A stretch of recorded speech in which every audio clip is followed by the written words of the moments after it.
But there were three things that I wanted everyone to know, really, which was my plan to make that book happen, because I thought that if I died, these three stories would get told in not by my words. So, number one is that I fell out a window out of Holiday Inn, downtown LA, 40 feet out of a window when I was 21 years old. And I had just finished making Joe's Garage with Frank Zappa. I had just finished being in Playboy magazine, We magazine, Hustler Covers, Couple. And I was only in LA for 6 months. I came here when I was 21.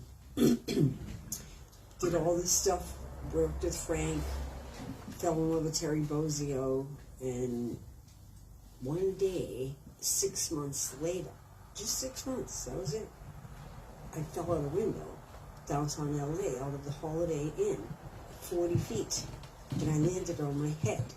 And I broke my kneecaps and my floating ribs, and I split my head open. And I landed on the sign. There's a sign that goes, there's lights in it. Holiday Inn, Holiday Inn. It was way back in 76. Yeah. It was September 10th, 1976. And I hit the Holiday Inn sign and landed on the cement on the ground. It was a cement sidewalk outside the hotel. Actually, Bob, my dear friend Bob here, my Marine, took me to see the hotel a couple of years ago, and it's changed quite a bit now. It's just all new front and can't get to the windows. But I went to see it, and I fell out that window, and then I woke up 2 weeks later when I was in Frank Zappa's living room. I woke up and I couldn't see because I was had a concussion, and then I was blind in my eyes for quite a while. But I was awake for maybe a minute. And Gail said, "I need some spaghetti. You fell out a window. What the fuck are you doing falling out a window?" And I slipped back into a coma. And then they flew me on a plane from LA to Boston, put me in a hospital called Santa Maria Hospital. It was all nuns and priests. The doctors had priests' uniforms on, and their whole place just gave you a host when you woke up in the morning under your tongue. And I was blind. And I was like this, like touching everybody. And I started to kind of figure it out at one point. So I woke up one day. It was 11 months later. I was on life support. And I woke up, and there was a nun, and I was screaming. And they're trying to keep me calm. And I knew then that something really bad happened. It happened so fast that it all came back to me so fast. Just like that. As soon as I woke up, I was in severe pain. But I couldn't see anything because I was blind. So they shipped me out of there into my mother's apartment, and then it took months to get better, to see again, and so forth and so on. And I was limping on the left leg, and I had broken kneecap and broken ribs, and I couldn't breathe, and it was a nightmare. It was so bad. I was addicted to morphine. They wouldn't let me smoke pot. It was a nightmare. So I had to live with that every day and wake up and say, uh-oh, what am I going to do now? And that was a long day because it was dark. I didn't get my eyesight back till months after that. It was a serious struggle to just get through the day. So I decided to ask my mother, which was the only one around to help me, to give me some paper and a pen, magic marker. And I would write I couldn't see what I was writing, but I knew what I was writing in my mind. And I just kept writing these words, whatever it was. I'd write some words and put them on the papers over there. I didn't know where they were going, but I would just drop them. I'd follow a chair or a little walkway to this little bathroom my mother set up for an invalid. And then I slowly just found my way without knowing. I just would know how many steps it was and what to do, and I did it in my mind. I did the whole thing in my mind, actually. After that fall, every single day, I tell myself that I'm a miracle to be alive. It's overwhelming. Because it's been a long time. And I've been saying it so many times, I'm surprised that it even bothers me. But I do. I wake up every day and say, you woke up, Dale. You woke up again. So, that's what I do.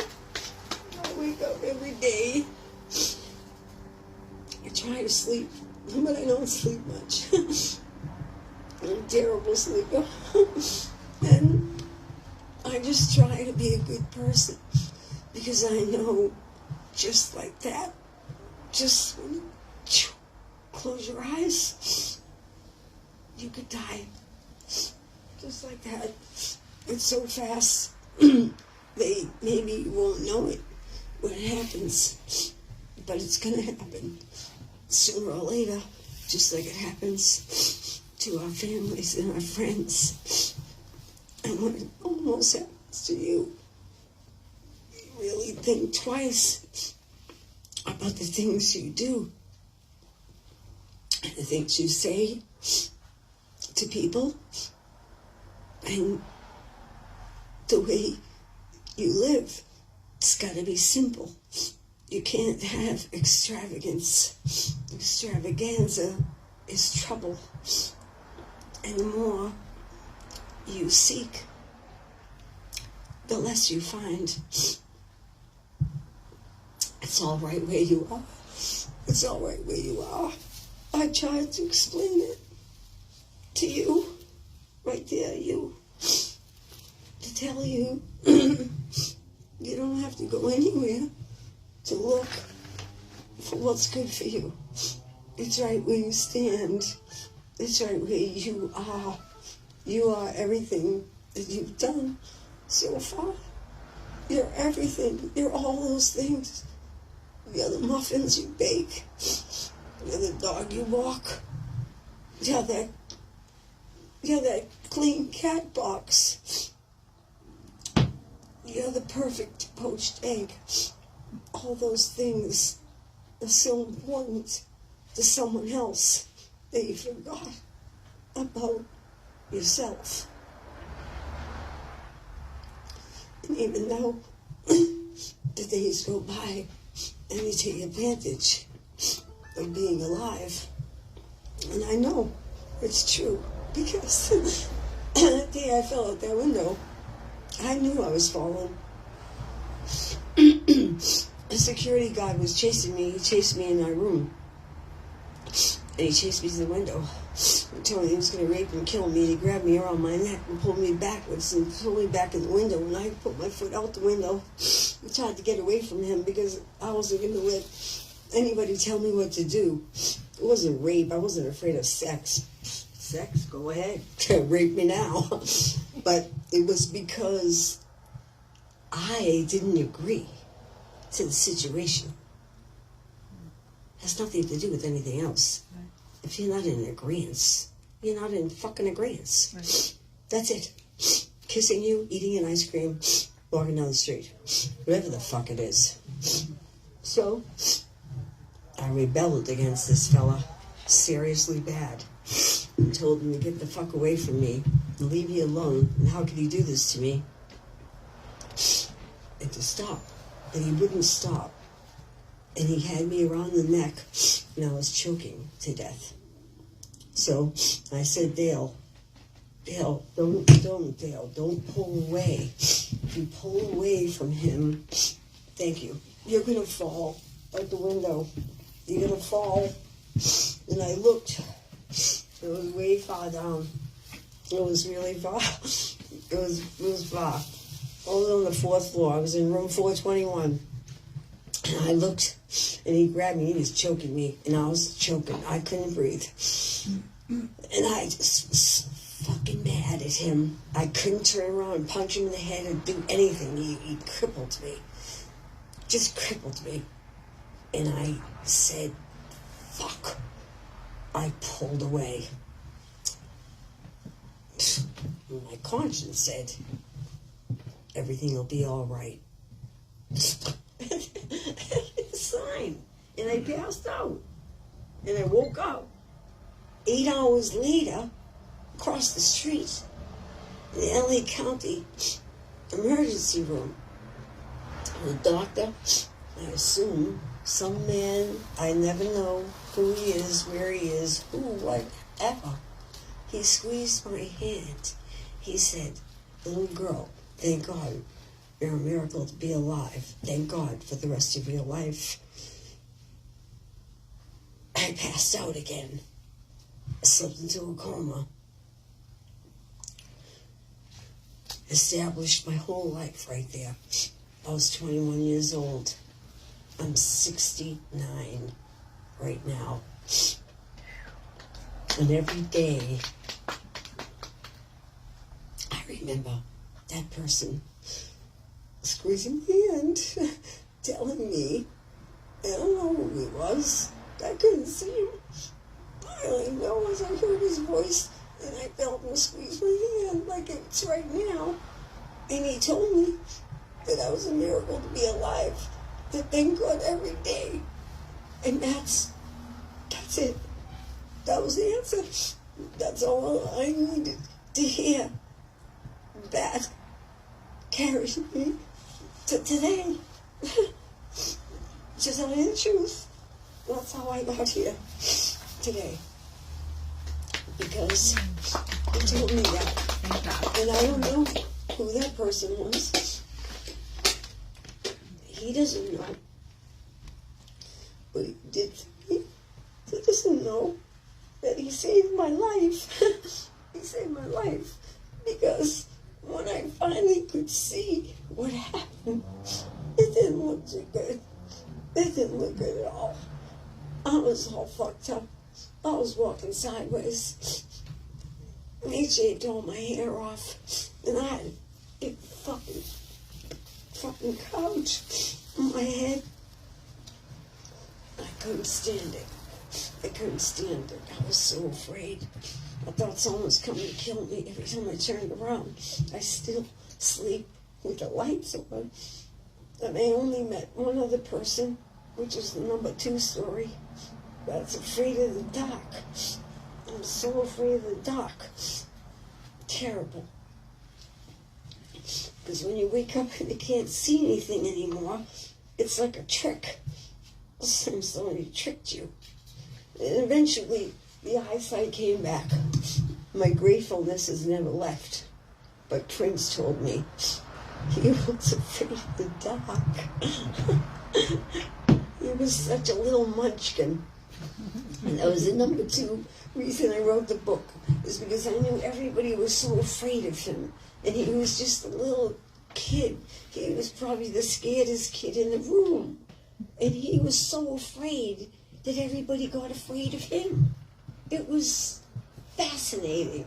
And I spent so much time with him, just watching him, observing how he could manipulate and flip you like a coin so fast, because he was petrified. He was a petrified forest, and no one knew it. And no one knew it. But I found it out. I found out everything about him, because I play psychiatrist with people. I do that good, because I have to do it myself. I'm the detective. I watch all those detective movies on TV. All of them. I love it. I want to like learn forensic science. So I'm trying to convince my son to do it, but he's like, oh, no. I'm like, oh, it's so exciting. I'm like, okay, kids, all right, you do it. But it's fascinating. And, you know, so anyway, that guy that, just to backtrack real quick, because I didn't really finish that up, the guy that threw me out the window, well, didn't throw me, but helped push me. They never found him. He was dressed in a security uniform with a badge. Big, tall dude, 6'2", bronze, really handsome guy, as a matter of fact. Never found him. And we sued Holiday Inn. Thousands and thousands of dollars. I was in the hospital on life support for 11 months. It cost an arm and a leg. Okay? Today, they just pulled the fucking plug because they're not going to pay hundreds of thousands of dollars when they think you're going to die anyway. Well, my father wouldn't let them pull a plug. They didn't pull a plug. Until today that I remember when I woke up, my father was crying on my arm over here. Well, I got the intravenous morphine, blah, blah, blah, and he's crying his eyes out. An old man, you know, the old grown man, because he thought I was going to die. So as soon as I came to, he said, no, Dolly, don't die. Please don't die. I said, listen, everything's going to be all right. I mean, who does that? You're in a fucking coma, kid. You know, I don't think everything's going to be all right. But that's the first thing I can say, because that's what somebody told me in my ear when I fell and hit the thing. No one told it to me. It just came into my head. I don't know where it came from. I'd be lying if I said I did, but I don't. Which brings me to, anyway, that guy was never found. He evaporated. Gone. He didn't work for the hotel. They didn't know who he was. So they paid the money because they didn't know who the guy was. And his security was so bad that they had to pay the hospital bill. So everything gets taken care of, and I go on with my life. Right, so I go back on the road with Frank Zappa. I go become Missing Persons in LA, and you know, go on these TV shows, make all these records, blah blah blah blah. Now I'm getting crazy, and Missing Persons is telling me what to do. I'm married to Terry Bozzio. I'm being stifled. I'm starting to grow up a little longer. You know, I'm getting a little older. Wasn't so old, you know, 35, but I was just thinking differently and knowing and realizing my life was saved, and you know, I should be making my own choices and decisions, and I was getting kind of womanized, you know, kind of this like power to the people thing, and ran into Prince, and he said, why do you get those missing persons? Why don't you just be Dale? Fuck those missing people. And I'm like, really? That's a really good idea. Just Dale? He said, yeah, just Dale. Fuck Terry Bozzio. You don't need Terry Bozzio. Excuse me if the Terry Bozzio fans, yeah. But, and so what happened is, he says, okay, make a record, blah, blah, blah, we can do this, we can do this. Okay, so we make the record, we do all this stuff, and he starts talking, you know, girly this, and, you know, this, that, the other, and sexy this, sexy that. He wasn't sexy at all. He was asexual. The kid was completely confused. He was an emotional wreck and not a Hollywood heartthrob. Not. Fucking conned everybody. Really. No one taught him to play any of those instruments. He just fucking played them and made you think he knew what he was doing. He didn't know what he was doing. He didn't really know how to play any instrument, but he did. Right. Do you get it? Yeah. It's yeah. He was such a double entendre. So I said, look, dude, are you like having sex with people? Yeah, what are we doing here? Waltzing me around the piano, you know, I've smoked all my smoke, I've snorted all my cocaine, I gotta either go home, fuck me, or I'm out of here. And he's like, poof, poof. shouldn't talk like that. You know, he can sing songs about pussies being wet, but you can't talk to him like that. You know? And I'm like, okay, all right, now let's rewind. So I, you know, literally threw the kid down on the bed and I sucked his cock. That's it. I didn't write that in the book, but I waltzed around the piano in so many words. And I had lunch with Apollonia, and I told her, I sucked his cock. I'm sorry. She said, I slept with him. She said, I never slept with him. He spooned me once. She said she lived with him for years. Tried to fuck him so many times. He wouldn't do it. He was completely asexual, contrary to the belief of the world. And it's okay, because I changed it for him. And I'm willing to say it in public or anywhere. I wrote in the book that I changed his world. I made him know that it's okay. It's okay. It's okay to make a mistake. If you don't make a mistake, you're not going to know what's perfect. You will never understand your bad day. If you don't have a good day, how are you going to fucking know how you feel? You can't tell.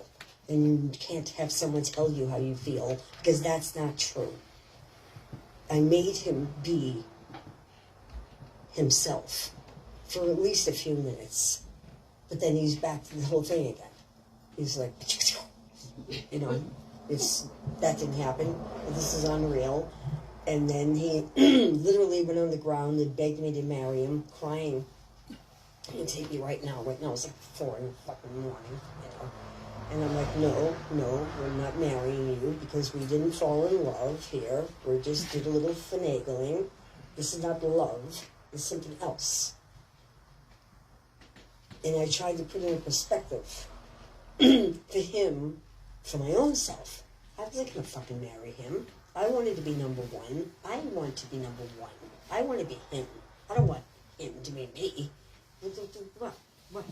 Sorry, that's the truth. I didn't start these projects to lose, and I wasn't going to lose then. And then was worse than ever. I'm not like that.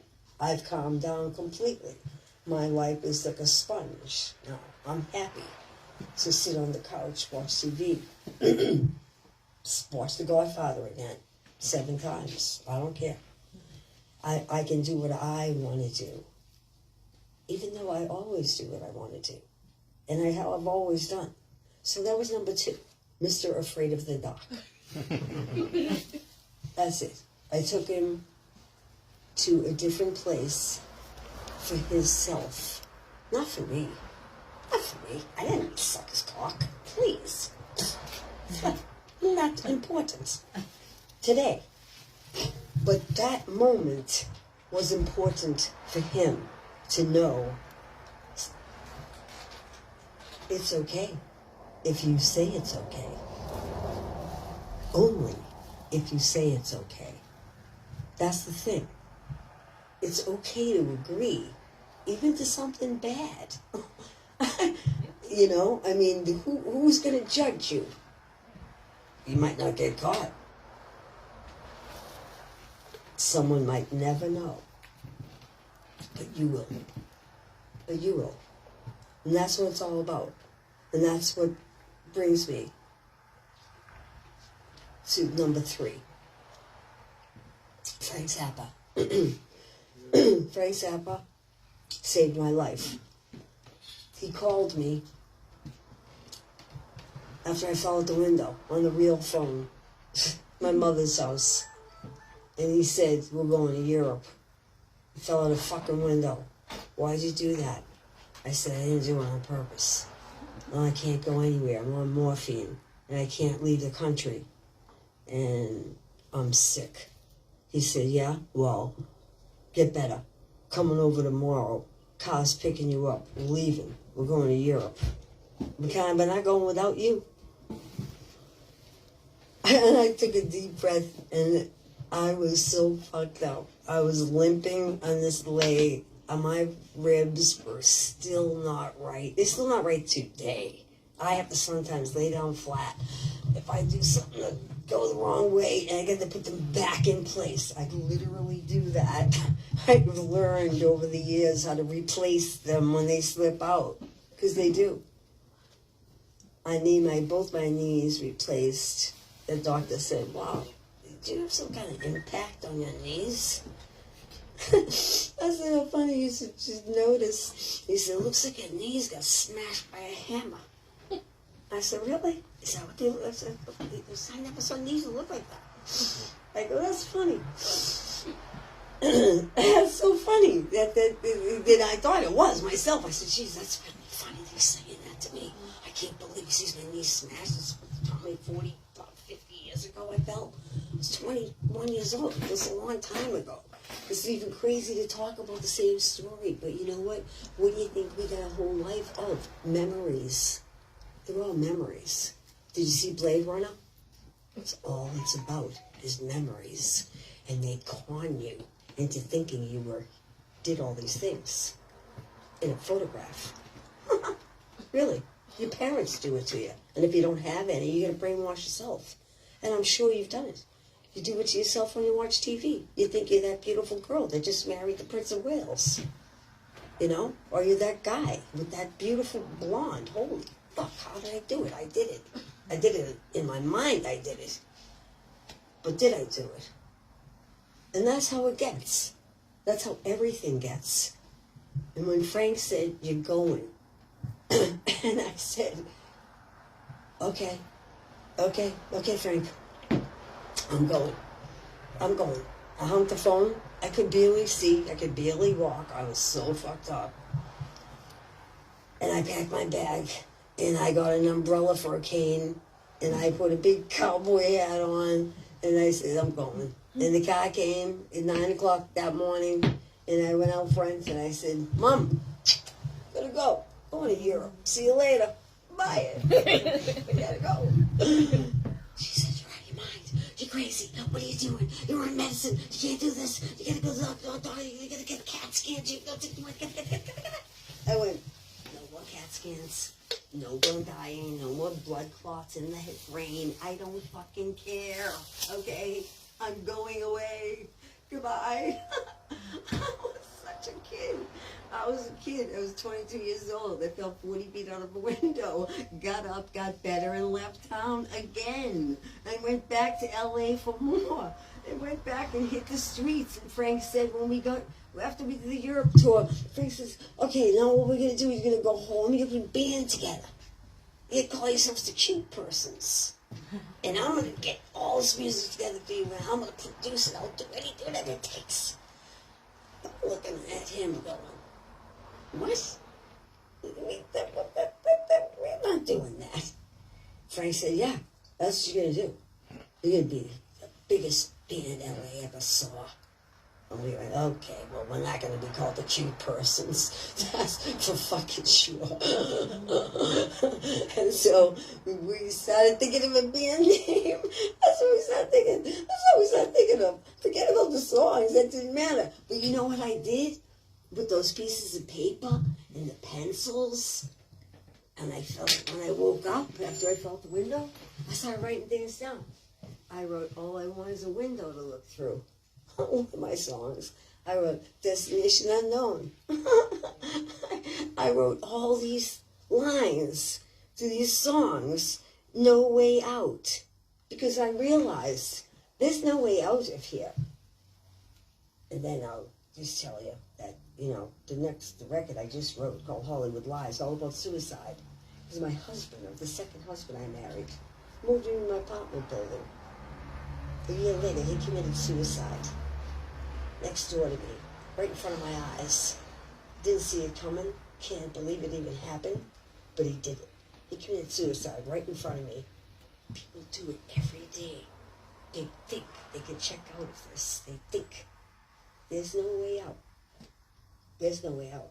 That's what that song is about. People think these songs are about different things. Destination Unknown is about dying. It's about you don't know. You just don't know where you're going to go from here. You don't know. Don't tell me you do. Okay? I believe in God because I've been told by that doctor to believe in God. That's why I believe in God. Before then, not so much. Okay? Now, since that, I investigate God. I read about God. I've read the Bible. Quite a bit about read the Bible. Had to go to jail for a little while. With this very good dear friend here, only one person that thought about me while I was there. And I read the Bible. I read the Bible. That's the only way I can make it. Without not tying that sheet up and around that one little pipe I saw up there that I knew I could do it. I could kill myself. But I didn't do it. Because I kept thinking, there's no way out of here. How can I think that ought to be a fucking pit hole? Oh, fucking know where you're going then. I don't think so. And just slipping into a coma as fast as I did a few times. It wasn't just one time. It was 4 times. You slip. You slip so fast. And fear, there's not time for fear. There's no time for fear. That's why when one of our friends that get killed accidentally or immediately or something happens or they wake up or you wake up and they're dead, they don't even get fear. Unless they're being raped.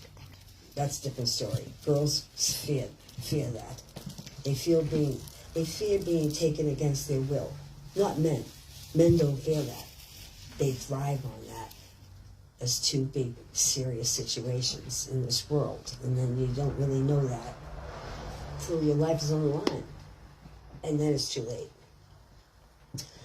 So, my third point being with Frank. Is Frank. I wanted to write all about him, Frank. The book is all threaded by Frank. Because everything he told me, I did. Everything he told me to do was the right thing. I wouldn't have a life without him. And I did not fuck Frank. And I did not suck his dick. I never even kissed him on the lips. He hugged me and he kissed me on the forehead 3 times. 3 times. And I knew him since I'm 21 till the day he died.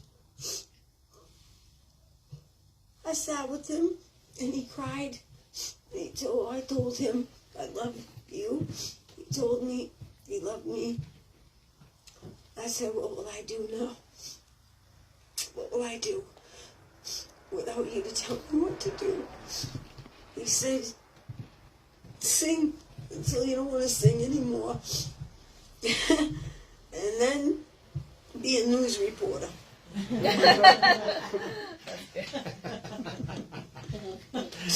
He said, I gotta go now. I gotta go die. And I'm laughing and crying like now. I said, I want to stay with you, Frank. I want to wash your feet and your hands. Every minute, I stay right here with you till you die. He said, no, you have to leave. You have to go. Just get up and go. Let's go. I couldn't believe it. He was crying so bad. I never saw Frank cry. So that day, and I fell on the floor crying on my knees. And Moon, his daughter Moon, picked me up and said, it's all right, Dale. It's going to be all right. And I walked out the front door. My friend was waiting for me out front for 2 hours because his wife wouldn't let him in. She barely let anyone see Frank at the end. I refused to take her no for an answer and banged on the door until she let me in. And I stayed with Frank there that day. Said everything I could possibly say. And I said, Frank, if you could take everything back right now, including the cancer and all the people you fucked up and all the things you did that were bad, would you do it anyway? He said, yep. I'll do it anyway. Just like this. Now, go home. You go home. And that's how I left it. I left, and I never saw him again. I got a call 2 days later that he died. And that was the end. I didn't know what to do. I just turned around, took my kids, left my husband, told him to go fuck himself. I went to New Hampshire, to my mother's house. And I stayed there. And I raised my kids for 10 years. And then I realized that I really couldn't stand not being in LA. And my kids got big and they were going like, yeah, let's go to LA. Fuck that. Then so I came back. I came back to LA. A couple of people died on me. My best friend, she died. And my mother died on my birthday. And then my brother died the next year on my birthday. And I decided I better sing some songs because things were getting too real. I lost a lot of people. I lost everyone, actually. And so when I came to LA, I started to reconnect with my old musicians and new musicians. And one musician that actually saved me was Prescott Niles. He's the bass player in the Knack. He's my friend since I'm like 22. And he got really famous, and then I got famous after him, and we always stayed friends. And then I called him from Boston and said, oh, fuck, man, my fucking 3 people just died on me this week. I don't know what to do. And he said, come to LA, we'll put a band together. That's just what did Frank say? I said, yeah, right, sing. Yeah, okay, okay, fuck it. Yeah, what else? Well, I got nothing else to lose, you know, so I said, okay. And that's how I ended up here. I came back to LA and just stayed, you know, just stayed here and stayed here and stayed here and kept playing and just kept seeing that the more I played, the more shows I got. And they started being again and again, and more people showed up and more people showed up. And then I went, oh, I can make another record. Oh, okay, then I made another record. Oh, wait a minute. I'll write a book, you know, and then and I got it all together. But with those 3 points is what I wanted to get to put across to you, since you have holding books and you're probably going to read them. The 3 points are: Frank saved my life, took Prince against his will, little fucker, and he'd be laughing though. He'd be laughing. I know he'd be laughing. I say I write beautiful things about him, and I speak highly about him in the book, and say, you know, what an incredible person he is, and just he's a phenomenal human being. This happens sometimes, but you know, to me, I know that all people, all of us right here, we're all that way. We all have those things. I'm just a little kid from Medford. I was just a little girl who couldn't even fit into big girl shoes and was so short. Everybody called me names, and I had a terrible childhood. And then my mother left when I was 9. My father was a gangster. You know, he used to serve Scotch whiskey for breakfast. Like, I was like, what? Scotch and putting bullets in the 45 while I'm eating, French toast. It was very strange. And I went through this, metamorphosis with the whole thing. And then when I wrote the book and I realized all these things were very strange, I grew up. And I thought, whoa, good thing it was the 50s, because this would not happen. This wouldn't be allowed.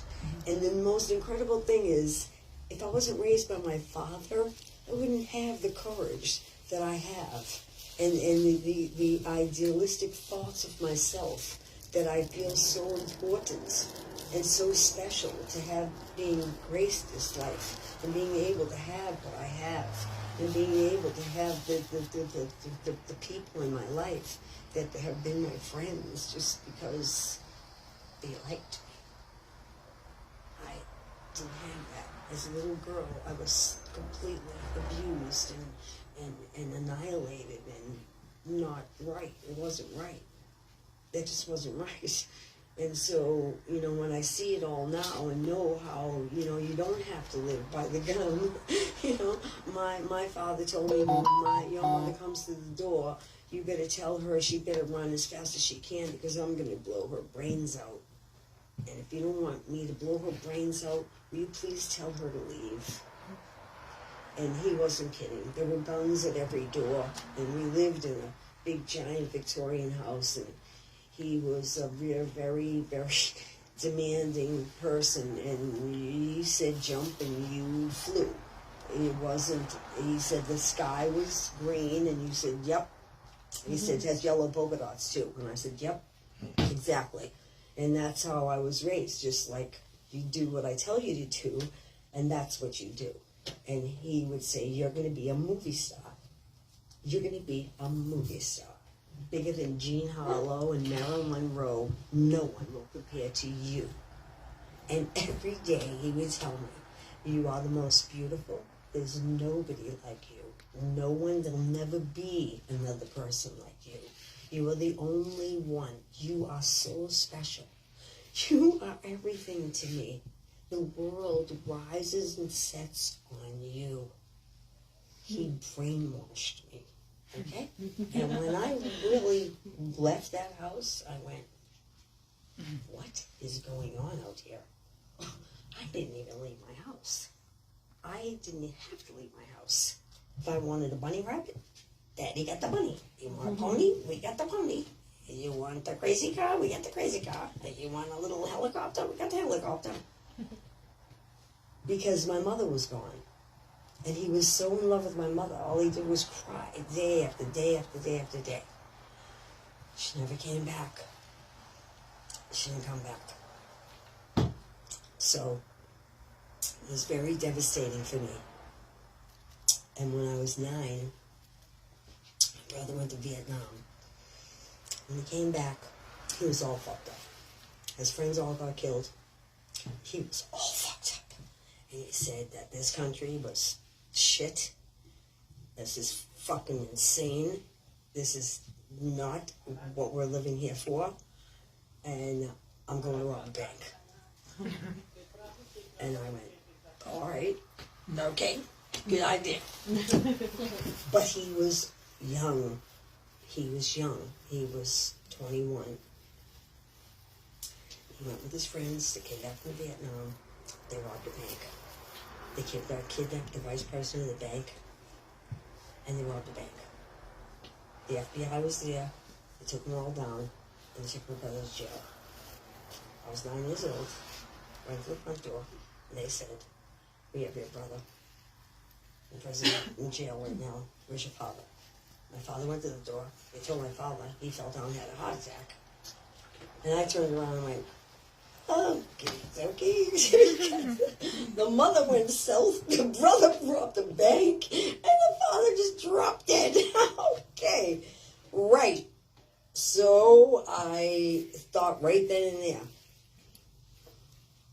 okay, keep it together, because this is going to be very tough for you right now. Things are going to fall apart. I knew it. I knew it immediately. The carpets were 6 inches thick, colored rose. Everything in the house was painted gold. My mother was a fanatic with wallpaper. And my father bought her this 17-room Victorian house with 7 fireplaces and made everything work for her and bought her new cars and fur coats and everything she needed. And she turned around one day, came in the room and said, your father loves you more than me. I'm leaving. And she left. And she left. She took everything she could with her. And she walked out in the fur coat and suitcase. Never saw her again. I had to grow up with my father and my brother. My father only drank whiskey. And my brother snorted a lot of cocaine and got arrested, went to jail. He got life in prison. So my brother, my father, had to come up with serious $500,000 really fast. So he sold everything. He sold the house. We had another house in New Hampshire. He burnt that down. He got the money for the insurance and did everything he could. And he was a gangster. And he got all the money and he paid off the judge. My brother went to jail for 10 years. He was 21 years old. When he went to jail, and I became 10 years old. Every Saturday, I went to jail. Then I visited my brother. because he was my only friend.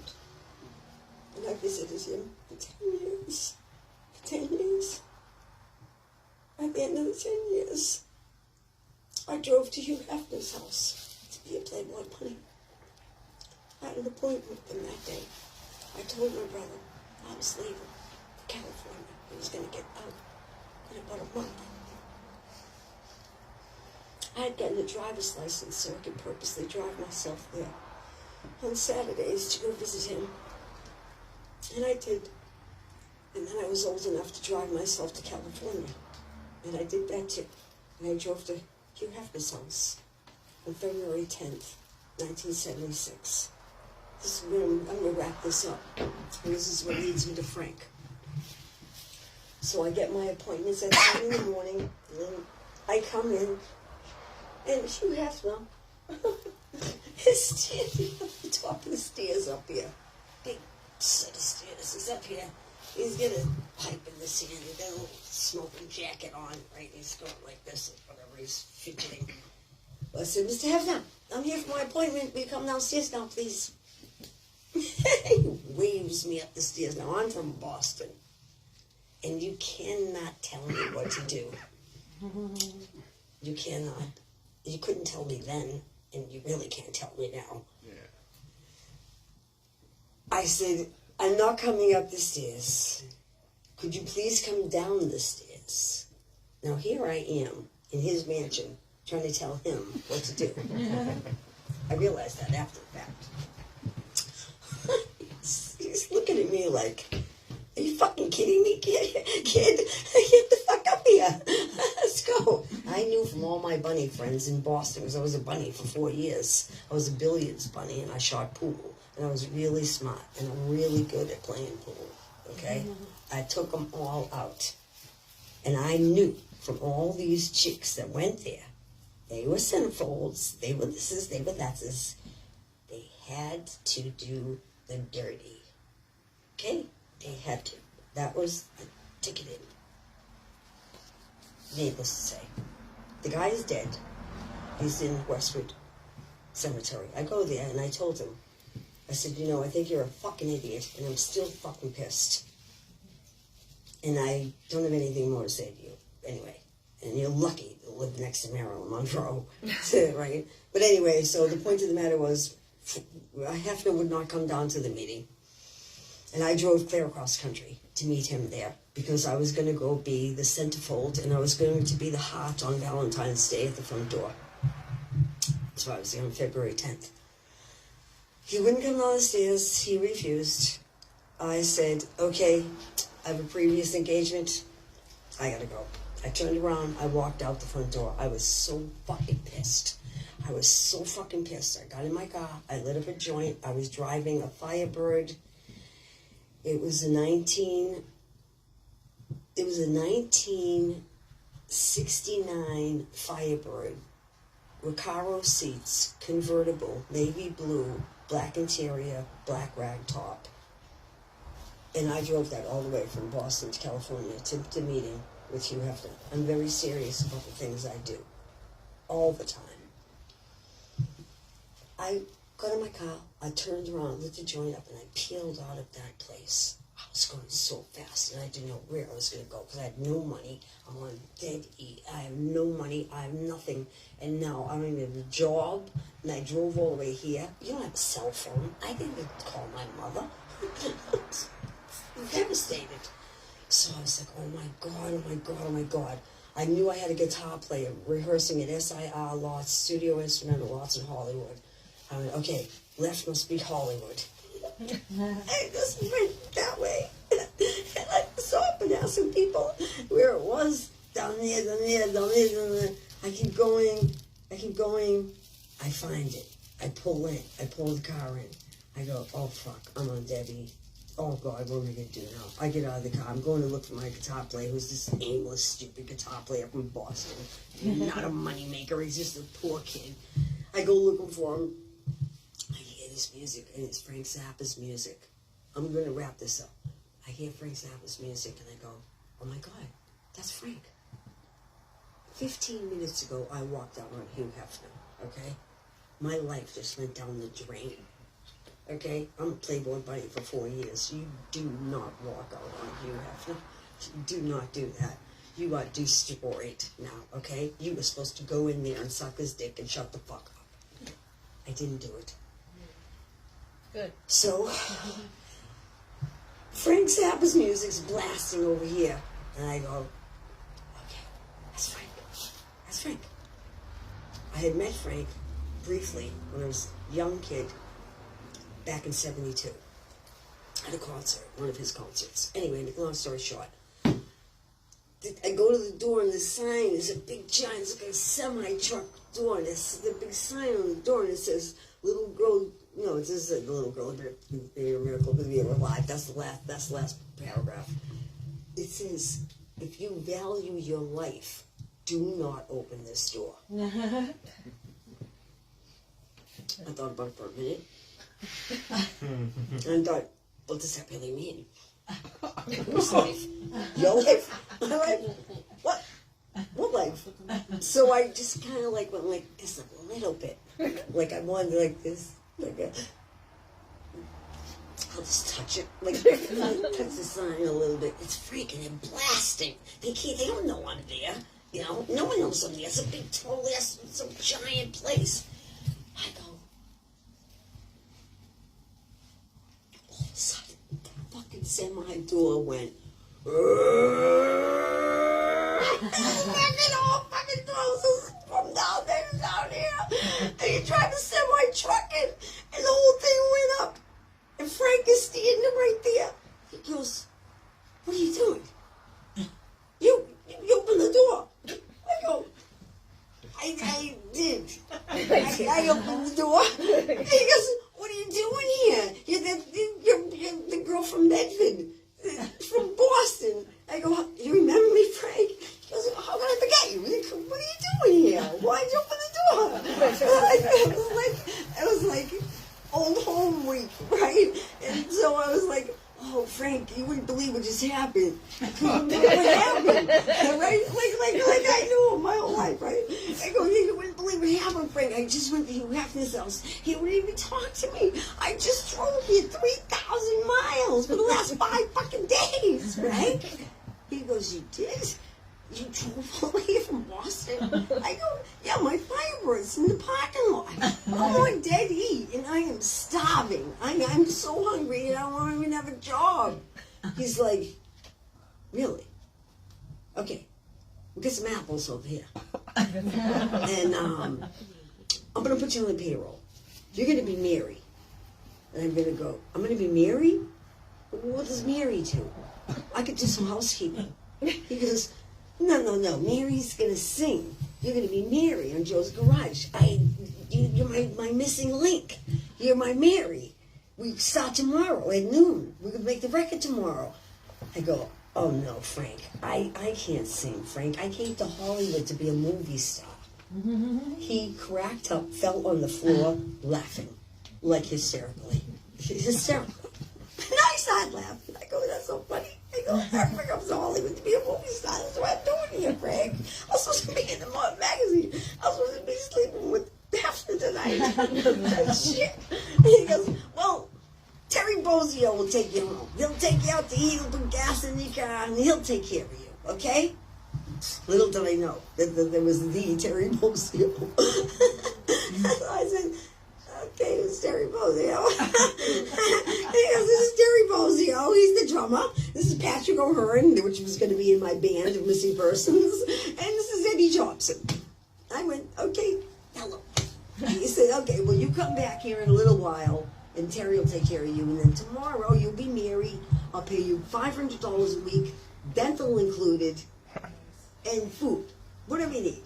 And you can move in Terry's house. Terry's like, what? Terry had a girlfriend. Not for long. That was hysterical. So I go, okay, all right, okay, fine, whatever. I was thinking tomorrow I was going to have to go to a payphone, call my mother and go to Western Union and drive fucking home again. So I come back in like an hour later. Terry's there.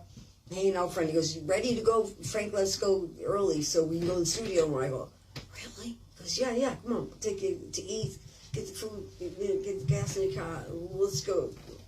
I go, oh, okay, this is really happening, right? He really meant that? He's really going to pay me $500 a week? I thought it was funny, just I wasn't planning. This was not the plan. And that's exactly what happened. The next day, I went to the studio, Sunset Sound. I live around the corner from there now. And I recorded that record for 1 month right there. And then after that, became best friends with Frank and his children, took his kids trick-or-treating, and I was with Terry. And Terry and he told his girlfriend that they weren't getting married. And now he lived with a friend of Frank's. And, but then I fell out the window. And it wasn't long after that. And then that tragedy happened. So I was only in LA for that short amount of time. That was 6 months. And then I fell out the window. Lots of months went by, until after Frank decided to go back on the road again because I was still sick. And it just so happened that it coincided that the day that they played Boston and they were leaving the next day to Europe, that, pretty much I really wasn't supposed to go. I was having a CAT scan every week. They said that I'd get a blood clot and I would die in probably side of a year, if that. And I wasn't going to believe that. And I didn't believe that. And that's what happened. Frank said I could make it. And he said, you don't look like you died. You look alive. And just live. Just don't go there. And I did everything Frank told me. I learned how to count in 11 musically. I learned how to do things that normal people don't do because I never doubted myself. And I don't know how to read music. I don't know how to write music. But I can write you a song. I can write. Well, I've written many songs. I've written over 50 songs that are published. And I can write a song. And I do that. Because Frank said I could. That's what's so funny about it, the whole thing and the whole book.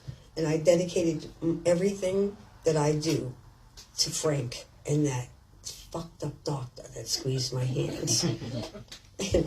That one person. And that's all that I gathered. That actually, I'll wrap it up here, but that's what I figured out when I wrote the book. I said, oh my God, the whole time I've been doing this. No one mentioned to me. You just keep listening to a guy who squeezed your hands. You don't even know who that fucking person was. It could have been the fucking janitor. You don't know who it was. How do you know who that was? And I say, I don't. I assumed it was the doctor because they just put 52 stitches in my head. I was only awake for 30 seconds. And then, it didn't really matter because they thought I was going to die anyway. They thought I would die there. And then when they gave me, when they made a call, they called Frank Zappa's house. And Gail answered the phone, and Gail said that they would come and get me. So Gail came to the downtown hospital there. She came there actually 8 hours after I fell out the window. After they sewed my head and I was ready to go. And they said it didn't matter to keep me there because I had to be on intravenous morphine, and Gail insisted that I wasn't staying in the hospital. I don't know what she was thinking, but, she took me home to her living room. And I was in Frank Zappa's living room for 2 weeks. For 2 fucking weeks. While I was on morphine and in a coma. And I will never forget that. Because I know what his living room looked like. Because I laughed and partied and ate peanut butter and jelly with Frank in his house for 10 years.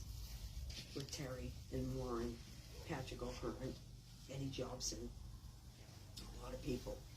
And that's my reason that I can live. It's because when Frank took me to Europe, I'll tell you this, why it was so funny.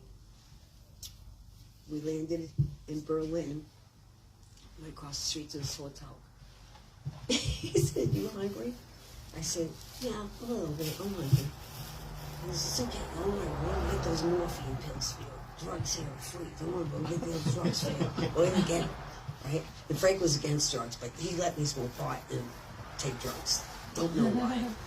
And I said, okay, Frank. I had a 24/7 headache. I always had a headache.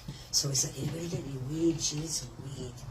And he didn't smoke weed, and he didn't have anything. But he got this restaurant in Berlin to roll me a fucking joint like this. And they gave it to me on a platter. And he said, "Smoke it. Smoke the weed." Smoke the weed. Yeah, that was amazing. And even Terry Bozzio was, "You smoke the fucking weed in front of Frank. Are you out here fucking running?" He gave it to me. I said, "No, that's so strange." And but Frank spoiled me, and he treated me like an angel. And so every dinner we went out, we were on tour there for 3 months. And when they came to the table to say, "What would you like to eat, Frank?" he said, "She looked like shrimp and cookies because she just fell 40 feet out of a window and she didn't die. She wants shrimp and cookies." Shrimp and cookies. Every meal. And that's what I say now. Shrimp and cookies. The last meal we had, we were in London. The guy opened a restaurant for us. And we all went in, and the waitress said, "What will you have, Frank?" And the whole band, there were 12 of them, they went, "She'll have shrimp and cookies!" That was pretty funny. I guess you had to be there. But anyway, thank you for listening to this. I really appreciate it. Everything I said is in the book. It is in the book. And it's because it is embellished in my mind. These things that I told you are the real truth. And that's why when something happens, or you drop something, or you break something, or something bad happens, don't go there. Go to knowing that it's gonna come out different. Yeah. It's gonna be so better. It's not gonna be bad. And that's why we don't know that till we get so far out of it. I wrote best song from falling out a window. Really, Destination Unknown, that song has taken me, it paid for my sons to be delivered. It paid my rent this month. Expedia bought Destination Unknown, and I have not been rich. I'm not rich. I live month to month and I'm 69 years old. I get fucking Social Security. You don't pay taxes when you're a rock star. You just don't do it. Hey, Dale, can some of us ask some questions? Absolutely. All right, Yeah. raise your hand, and Dale calling you if you have any questions. Anybody? What do you say? What do you think Frank took you under his wing? What motivated him? I made him laugh. Yeah. Frank was not about money. Frank was about humor. Listen to his music and all the things he says. Ram it up the poop chute. I promise not to come in your mouth. He's a joker. Frank's a joker, and I'm really funny. I'm sarcastically funny myself. Really funny. Always been funny. I like to crack a joke, and I made him laugh. That first when he talked to him, he fell down laughing couldn't believe that I was coming to Hollywood to be a movie star, and it's true though. I think that's a lot of why people like you, is because they feel comfortable, right? And really being able to laugh is the most comfortable thing, or cry, which is not so fun. I think it was that. Nothing else. I said I didn't suck his dick, so it's not no plus there. So I was just a little kid, really, and everything he told me, he would say, "Okay, sing like this or do that," and I would sing it. I would sing the part. I would do the part. It would just take me 1 second. We made another record. The record we made with me and Terry. It's called Thingfish. It's a really incredible record too, Frank's record. He's got me fucking a briefcase. obviously I'm not fucking a briefcase, but I'm, talking it on the microphone, and he's laughing hysterically. Like, it's just, it was part of his, how he got through the day, I think. He didn't really think that he was so special or handsome or smart. He really didn't. He'd say that all the time, I look like such a doof. Or stuff like that, you know what I mean? He'd wear yellow pants to look even worse. He just play on it, I mean, it's funny how even some beautiful girls, they just don't want to be so beautiful. It's like, it kind of hurts almost. You know what I mean? It's kind of better to be, maybe not the smartest one in the deck. Maybe, I mean, can you imagine the pressure on Taylor Swift? Yeah. Oh, dude, seriously? She needs to marry that kid and get out of the country. Yeah. Retire. Fucking really. I mean, it's just too much because, I mean, how do you take that so far, It's not like me. I mean, I grew up with you all in the 80s, too. I was a young kid. I was totally young. I had $1 million. I was 27. I mean, so I don't really, they're not really the thing that makes my day at all. I'm grateful. I'm just a grateful person to be here. That's the thing about it, I mean, like when I met Veronica and just thought, oh, this girl's amazing, I'm sure we'll come back and do this again. We'll chat or, maybe we should just get a book club. Yeah. To see what other rock stars we can rip up to shreds. But I'm happy to talk to you and be honest with you, and I know, how important you think that I am, but I'm not. I'm not important.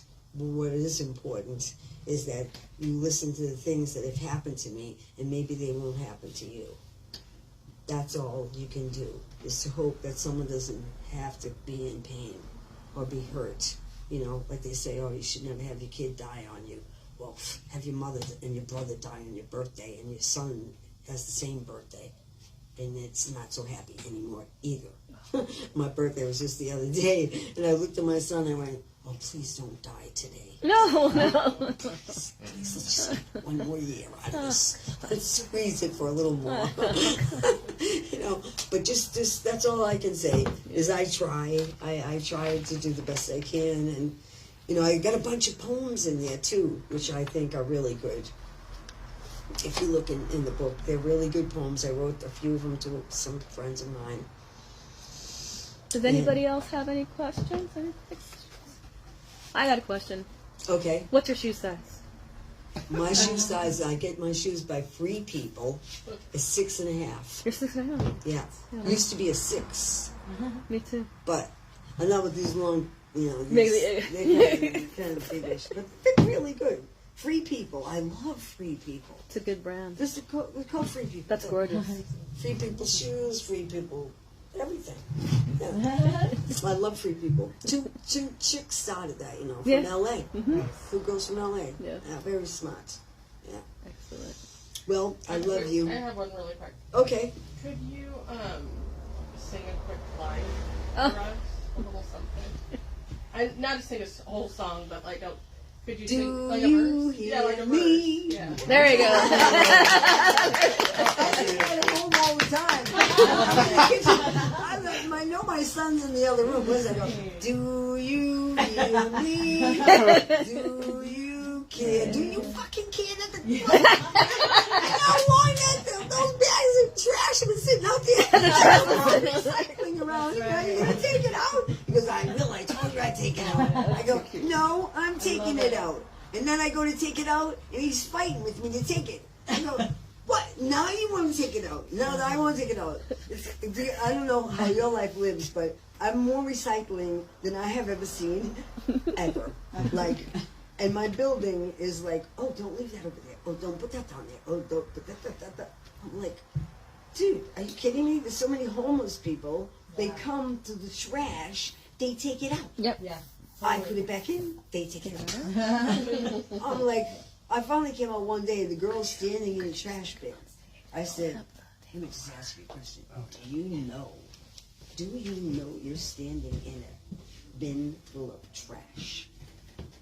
Just not good stuff in there. And she's a beautiful girl. She said, oh, it doesn't bother me. I said, I recycle it. She jumps out, she's got this like hot pants on, she jumps on her bicycle, she's got a rack around her back with all this stuff. Are you fucking kidding me? Seriously? That's what LA is doing? Recycling? I don't think so. I don't think so. I don't think so. But anyway, I like that Maya girl, Maya Bass. She's going to do a few good things. And she thinks that the big deal is the Olympics is coming, right? So they're definitely going to clean up the hood. Yeah, good. They have to. That's a good thing. Appearances. Thank you, Dale. But I thank you. It's badass right there, right? All right, okay. Thank you so much. God bless you. Thank you. God bless you.